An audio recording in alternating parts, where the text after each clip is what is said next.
Ladies and gentlemen, let me give you a applause for Tim Downs. So, I've always been fascinated with the weather since I was in junior high, and it really started with my dad buying me a backyard weather station. He brought it home from a business trip. We set it up together. I started collecting observations and observing the weather and had more interest. And then I bought 2 more weather stations. And in high school, I started taking weather observations and writing them down and sharing them with other weather enthusiasts. And so I was totally fascinated with the weather. And one of the things that I remember most growing up outside New York City was nor'easters. These were awesome. They were storms that would just whip up, and then all of a sudden, a couple cool things happened.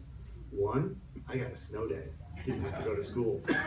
Second thing, I got an entrepreneurial opportunity. Go out, shovel drives for cold hard cash. Okay.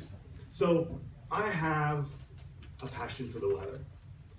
So in junior high, I walked into my guidance counselor's office, and it was kind of in the interior, concrete walls and so forth, and I sat down. And you know, this is the meeting where we talk about what are you going to do for your life. And we were going to go over my my test that I took, you know, the test where you fill out with a number 2 pencil and they ask you questions. Do you like to make things? Do you like to cook? If you were a cat, would you still be you? And things like that. So we went through that, and he says, you know, Tim, it looks like, yeah, you know, an engineer, probably like a mechanical engineer or something like that. And I said, well, look, I'm really passionate about weather. I want to be a meteorologist. And he goes, yeah, you're not going to be a meteorologist. And said things after that. And it's funny because I don't remember what he said after that. I don't remember. But I remember feeling like, gosh, why that? Why is he saying that? And it's not surprising because I had the passion, but I hadn't worked at all. I had C's and D's.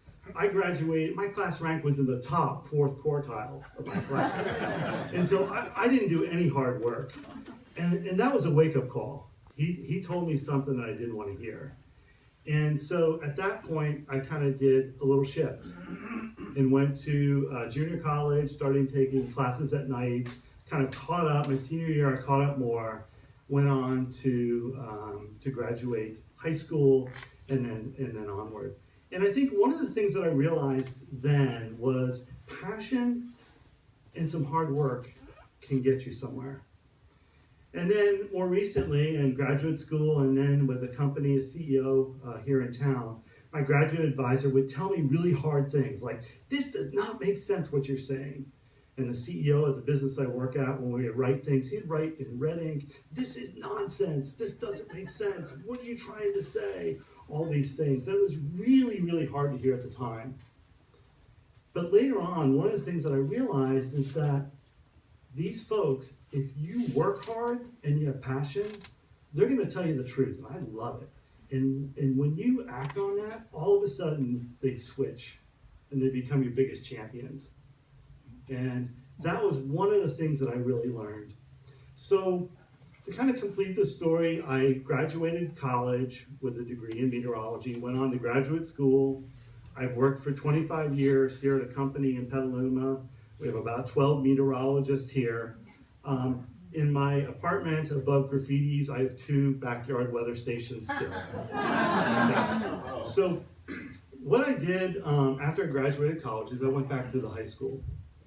And I wanted to talk to Mr. Nelson, my guidance counselor. I went in there, our conversation was really brief. And I said, hey, you got it wrong with me. We didn't really exchange a lot of words or anything. I kind of walked out.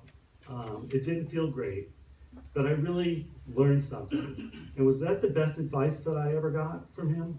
It probably was.